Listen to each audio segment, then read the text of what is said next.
నమస్కారం. ఆప్షన్స్ ట్రేడింగ్లో మార్జిన్లు ఎలా పనిచేస్తాయో, అందులో దాగున్న అద్భుతమైన వడ్డీ ప్రయోజనాల గురించి ఈ విశ్లేషణలో తెలుసుకుందాం. ట్రేడ్లో నష్టం వస్తున్నా వడ్డీ సంపాదించడం సాధ్యమేనా? వినడానికి ఆశ్చర్యంగా ఉన్నా ఆప్షన్స్ మార్కెట్లో ఇది 100% సాధ్యమే. సరే, దీనిలోకి లోతుగా వెళ్దాం. ఫ్యూచర్స్లో రోజువారీ నగదు చెల్లింపులుంటాయి, కానీ ఆప్షన్ కొనుగోలుదారులు ముందుగానే ప్రీమియం చెల్లించేస్తారు. ఫ్యూచర్స్లో కౌంటర్ పార్టీ బాధ్యత ఉంటుంది. అంటే ప్రతిరోజూ నష్టపోయిన వాళ్లు లాభపడిన వాళ్లకి తప్పనిసరిగా నగదు చెల్లించాలన్నమాట.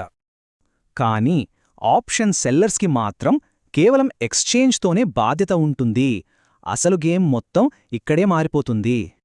అసలు మార్జిన్ ఎలా లెక్కిస్తారో చూద్దాం. బేసిక్ మార్జిన్కి ప్రీమియం అమౌంట్ కలిపి టోటల్ మార్జిన్ లెక్కేస్తారన్నమాట. అంటే ఆప్షన్ సెల్లర్ ఎక్స్చేంజ్కి చూపించాల్సిన మొత్తం మార్జిన్ ఈ ₹1,20,000.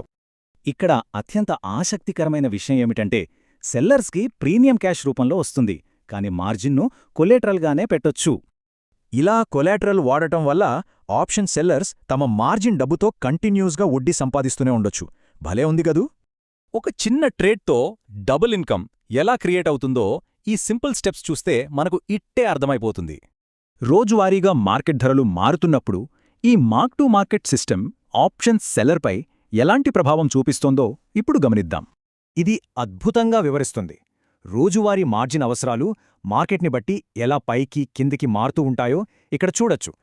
ప్రీమియం పడిపోతే కావాల్సిన మార్జిన్ కూడా తగ్గుతుంది. అప్పుడు ఎక్స్చేంజ్ కొంత కొలాటరల్ని ఫ్రీ చేసి మనకు తిరిగి ఇచ్చేస్తుంది. దానికి రివర్స్లో ఒకవేళ ప్రీమియం 30,000కు పెరిగితే సెల్లర్కు ₹10,000 పేపర్ లాస్ వస్తుందన్నమాట. అయితే ఇక్కడే ఒక పెద్ద డౌట్ రావచ్చు. ఈ రోజువారీ నష్టాన్ని ఎక్స్చేంజ్కి క్యాష్ రూపంలో కట్టాలా? అక్కర్లేదు. ఇక్కడే అసలు కిటుకుంది.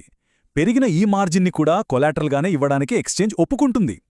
అంటే ట్రేడ్లో నష్టం వస్తున్నప్పటికీ ఆ మార్జిన్ పైన ట్రేడర్లు కంటిన్యూస్గా వడ్డీని సంపాదిస్తూనే ఉంటారన్నమాట. సూపర్ కదా! ట్రేడ్ క్లోజ్ చేసి నష్టాన్ని అధికారికంగా బుక్ చేసినప్పుడు మాత్రమే ఆఖరి నిమిషంలో అసలు నగదు చెల్లింపు అవసరమవుతుంది. కాబట్టి ఇక్కడ కీలకమైన విషయమేమిటంటే, మార్కెట్లోని బడా ప్లేయర్లు ఈ అద్భుతమైన వ్యూహాన్ని ఎంత తెలివిగా వాడుకుంటారో కదా! 100 కోట్ల భారీ స్థాయిలో పెట్టుబడులు పెట్టినప్పుడు ఈ కొలేటరల్పై వచ్చే వడ్డీ ఒక అద్భుతమైన ఆదాయ వనరుగా మారుతుంది. ఆప్షన్స్ మార్కెట్లో ఆధిపత్యం చెలాయించటానికి క్యాపిటల్ ఎఫిషియన్సీనే అసలైన రహస్యమా? ఆలోచించండి. ఈ ప్రశ్న మరింత లోతైన అన్వేషణకు దారితీస్తోంది.